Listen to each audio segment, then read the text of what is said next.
Hey Garth, Happy New Year. It's good to see you, buddy. Old Lang Syne. Happy New Year, Jason. Great to be back with you as always. Hey, did you have a good break? A fantastic break with the family. Here in Toronto. I love the city. And then we went up north to Collingwood for some skiing and some, time in the rain, unfortunately. But Yep. no, we had a great time, and I did a lot of reading as well, which I just love. So, how about you? Amazing. City and mountain, same thing. We spent time in the city, then we got out to the mountains. So it's a great thing about getting a bit of a break is a variety and spending time with family and getting caught up on life. Yeah. So, Jason, at this time of year, some people really enjoy looking ahead to the new year ahead. Do you ever make resolutions, or do you have a tradition like that? I always try to recalibrate around January 1st, whether it's with our organization and really reflect on what our vision is for the year we're in. So I can, bring that back to the forefront. And then also for my personal life. So yeah, absolutely. Always have a plethora of resolutions. Some of them stick, some of them don't. But And do you yeah, have no different. resolutions for 2025? Garth, I'm so in love with podcasting right now that, I want to listen to more podcasts. I want to read more and I want to be a little bit more active. So those are my three. Yeah, I'm doing my best to stay on top of them, and I'm sure our listeners will keep me on top of them as well. What about You you? gonna are you gonna commit to listening to podcasts? Yeah, I am. I'm committing. It's a silly thing to commit to, but I do want to, you kind of coaxed it out of me, but I want to hit 1,000 podcasts, and I plan to hit my top 10 podcasts as a wrap up blog at the end of this year. And I think I can do it. So we'll see. I've We believe got in some you, good ones. Jason. Thanks, Garth. What about you? Are you Not a not resolution guy? only are you not only are you going to listen to them all, you're actually going to continue to do one, which is Yes. two, because you have one for Rundle as well. It's You amazing. got it. You got it. Now there are two types of Yeah. people in the world. Speaking of two, there are Yep. resolution people and there's non-resolution people. So which are you? I'm a non-resolution guy. It just No way. I grew up in a family that didn't make resolutions. We did something a little bit more what I consider like exciting, which is um like we made predictions. So what Ooh. did we think was going to happen throughout the course of the year? And then in order to be invited to family dinner, we'd have to come with an envelope sealed, Garth Nichols and predictions 2025, whatever, and hand it in. And then the next year, at New Year's, we would hand in for 2026, so to speak, and then we would read out what our predictions were for the past year. And that Let, was amazing. let me It was guess. great. Your prediction was that Ted Lasso season 4 would be released. Is that it? Yeah, yeah.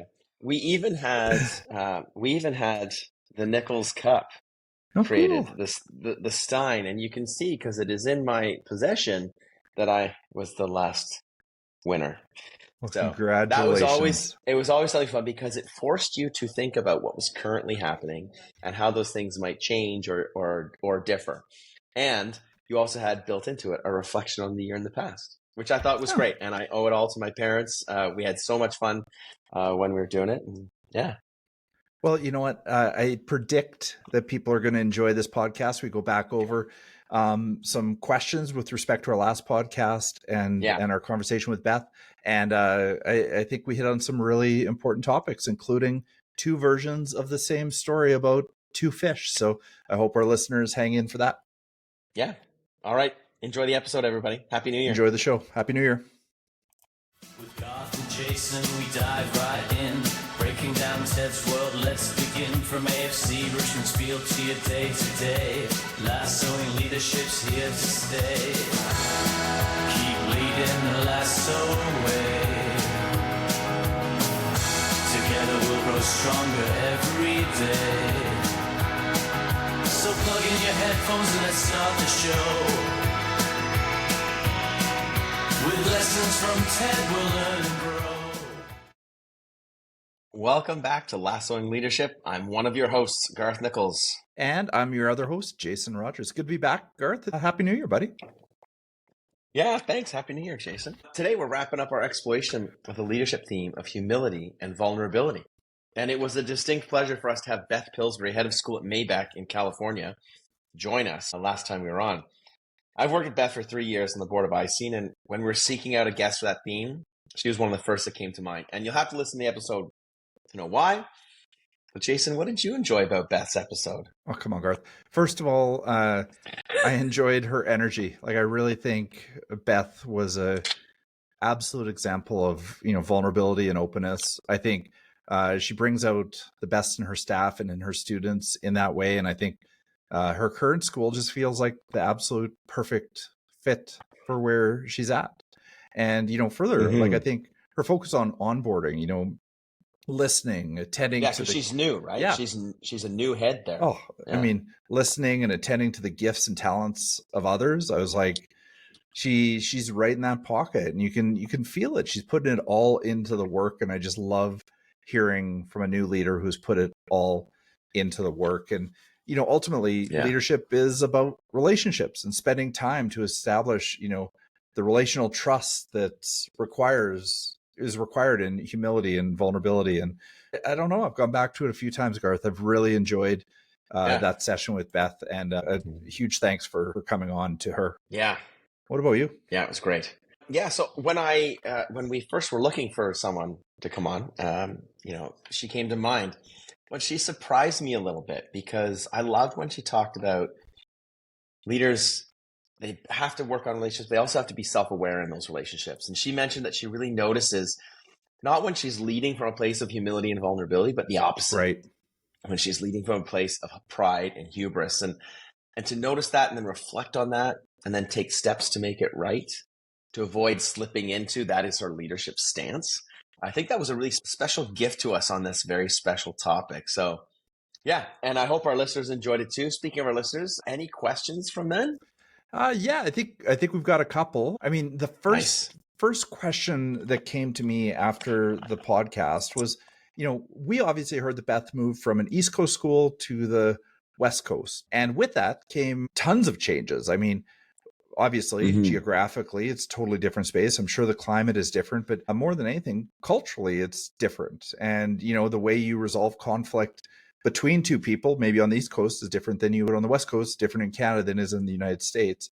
And so one of the questions that came to me was, how does a leader deal with new culture and the shock that might come along with that? And Garth, I think, you've seen more new cultures than I have, as we've kind of, I've spent a lot of time in this fishbowl, this 25 years. But tell me a little bit about your process. How do you deal with the new culture shock from one space to the next? Yeah, it's a great question. And I think my answer is this: that you don't deal with culture, right?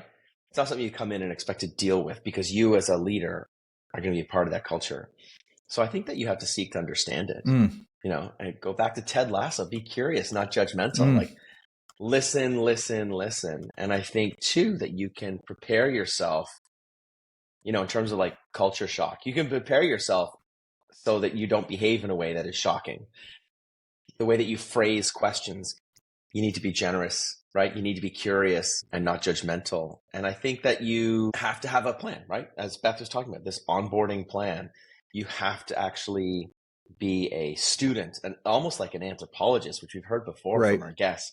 You almost need to be an anthropologist and really try and figure out what the culture is, and all the different facets of that culture. So to answer that question, like, how do you deal with a new culture? You don't deal with it, you seek to understand it. And how do you deal with a culture shock? You expect the shock. You expect things to be different. And so you go in, we were talking about this today, because today was the first day back at Havergal. You go in with like an open heart and open mind, right? And you don't cast judgment. So yeah, I think, what about you, Jason? Do you have an answer to that question? Well, mine is more of a story, I think. Have you ever heard this story about the two fish? Where, they're both swimming along. One of them gets caught by a fisherman. Fisherman pulls him up, has a look at them, throws him back into the water, and he catches up with his little buddy. He goes, "You'll never guess what happened to me. I was just swimming along with you, and then something sharp got me. I got pulled up out of the water almost magically into this boat. There's a fisherman looked me in the eye, said, I got to throw him back, undid the hook, threw me back in the water, and here I am with you." And the second fish just says, "Water?" And the point is that they don't even know they're in the water, because they've spent their whole life in the water, and the water was the most shocking part. So I think when we talk about changing cultures, I think taking a little bit of time to understand what the water is to the people in that environment? What are the things that are so true and so endearing that we don't even notice them? And I think that takes a little while to sit back, reflect on, and figure out what the fabric of that organization is. It can take days, take weeks, but I think more often it takes months to get into that rhythm and really understand what the water is in that organization. Jason, I have heard that sort of tale before, but I've heard it told differently. So can I tell you my Please, my version? I love different versions of the same story. Let's have it. All right. 2 fish in the water swimming along. Young fish swimming along. And an older fish swims by in the opposite direction. Says, "How's the water today, boys?" And the 2 fish look at it and go, "What's water?" Same idea. But, it's interesting because what your version made me think of was that when you are new to leadership, and I think this is what Beth was trying to do as well, is to actually herself be a student of that culture, but actually promote those who have been at the school for a while to be a student of the culture again. Helping someone else understand the culture requires you to have an understanding of that culture. And I think that leaders can deal with a new culture by asking really good questions, but also promoting curiosity about the culture in those that they are coming in to lead. So that's amazing, Garth. Who knew? Yeah, there we go. Two versions, same story. So how about you, Garth? You get any questions over the last while? Anything you want to highlight? Yeah. I got a question because in the podcast, you ask Beth, how do you deal with imposter syndrome as a new leader? And one of our listeners and me, I would love to know the answer because you offered it up in the podcast. So, Jason, how do you deal with imposter syndrome? Because you said that you suffer from it time and again. So enlighten us. Yeah, I think, I've thought about this for a long time, Garth, because I still struggle with it. You often wonder, there's probably somebody else better for the job. I'm not sure why I'm doing the job or whatever the case may be. But I see it more as a superpower, a motivator, than I see it as a disability. And I think, as long as you are self-aware enough to know where your zone of proximal anxiety lies, what is debilitating versus motivating, then I think it can be a real motivator because, it inspires me to work hard, to prove my worth, to continually learn and evolve and grow. And I really don't want that part of me ever to go away because I think when that goes away, I would probably become a little bit too self-assured, too confident, too proud. And so I often ask about imposter syndrome because I think it's a superpower. I think it's really something that if harnessed and managed inside that zone of, proximal anxiety, as I would say, can really be a benefit to leaders. So I don't see it as a bad thing. I think I just throw it out there because I think so many people suffer from it silently and worry that it's an inadequacy. And I think the more we talk about it, the more empowering it is. Yeah, I like to think our pod helps people with that as well, because we always emphasize that leadership is a journey, right? Leadership has its ups and downs. No one's the perfect leader for the perfect organization. So no, I really appreciate that, Jason. Thank you. Yeah, and I think, Garth, and thanks to everyone who's submitted questions. Yeah. Sure. Go ahead. No, not to belabor it, but I do think, leading in the open, and I think we do that here through the Lassoing Leadership podcast is a really powerful thing. I think being able to talk about our leadership in a public forum, not dissimilar to resolutions, putting those forward in a public space keeps you true and accountable to your principles and values in leadership. And so I really value this about this conversation or these conversations we get to have. Yeah. And we've said it before. This is sort of our opportunity to reflect on our own leadership. And yeah, there's other pods that are out there, listeners. I highly recommend every podcast from Harvard Business Review. They do some great case studies in their magazine, and then they pull it out into a podcast. So yeah, recommend that one for sure too. Thanks everyone for these great questions. And just a reminder, submit your questions to lassoingleadership@gmail.com through LinkedIn, Spotify, Instagram, or however you like. And our next podcast will be on our next theme. We are just firing along here, Jason. It's going to be amazing. What is our next theme? The next one I'm super excited about because I think it's true to any leadership position. It's that of resilience and perseverance. So resilience and perseverance coming up in the next theme. Yeah, and it's a good time of year for this too, as we get into the darker days, of January and February. So I'm really looking forward to this one. I can recommend an article from Harvard Business Review, which is What Leaders Get Wrong About Resilience. And I recommend this because it addresses two major pitfalls in understanding resilience, both what it is and what it is not. And it provides some great questions for leaders to consider when addressing resiliency in the organizations and resiliency in those that they are leading.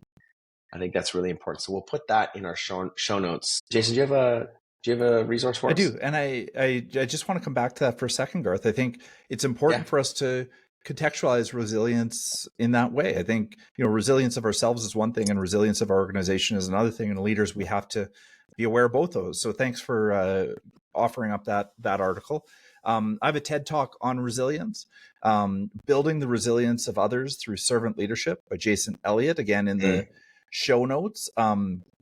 This addresses the lessons that Jason learned through COVID, and he applies them to servant leadership, one of our favorite topics on this podcast. He talks about how to build resilience in others by putting their needs first, creating supportive relationships, and making time to show that you care. Very, very close to my heart. I go out there and be a servant leader, and I think this is worthy of a watch. Yeah, that's a great one. I haven't seen that in a while because it came out, I think it's a couple of years old, but came out right after COVID. So yeah, I like that he takes a student perspective as well, like an educational lens, just to provide leaders a bit of a toolkit. Talk about our obligation to build resilience in those around us. So the two of these resources really go well together, and they're quick. It's a quick read. It's a quick TED Talk as well. So yeah, so thanks for recommending that one. All right. Well, I'm looking forward to the conversation. I'm looking forward to our guest who we'll announce in the next episode. But for now, Garth, that's a wrap. The time has flown again. Thanks to everybody who listened. Be sure to subscribe, tell your friends, invite Jason Sudeikis, whatever it takes. Let's get him on the show. Garth, will you do us honor taking us home today? Speaking of resilience and perseverance, you and I'm Jason not giving Sudeikis. It's amazing. It's amazing. Hey, until next time, everybody, keep leading the Lasso way. Happy New Year. Happy New Year. Thanks, Garth. Thanks, everybody. Thanks. Step up to the mic. It's time to play. Lassoing leadership every day. From the pitch to the boardroom, lessons call to mind. Keep leading the Lasso way. You'll find we've got heart, we've got soul, and humor too. Exploring how TED shows what leaders should do. With Garth and Jason, we dive right in, breaking down TED's world. Let's begin from AFC, Richmond's field to your day-to-day. Lassoing leadership's here to stay. Keep leading the Lasso way. Together we'll grow stronger every day. So plug in your headphones and let's start the show.